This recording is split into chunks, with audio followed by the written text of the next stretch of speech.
এরা নয়, তৃণমূল কংগ্রেস অর্থাৎ পশ্চিমবঙ্গের রুলিং পার্টি, তারাও কিন্তু আগামীকাল এই ছাত্র সমাজের মধ্যে উপস্থিত থেকে তারা নিজেরাও কিন্তু অরাজকতা তৈরি করতে পারে এবং তারা চায় যে অরাজকতা হোক।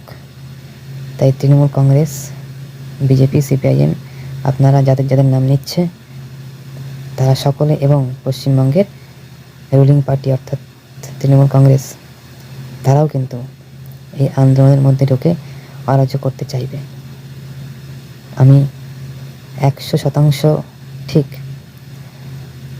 যে তারা চাইছে এই আন্দোলনটা বন্ধ করতে, তারা চাইছে এই সমস্ত প্রতিবাদগুলো দবিয়ে দিতে। তাই এই আন্দোলন বন্ধ হলে তাদেরও কিন্তু আখেরে লাভই হবে।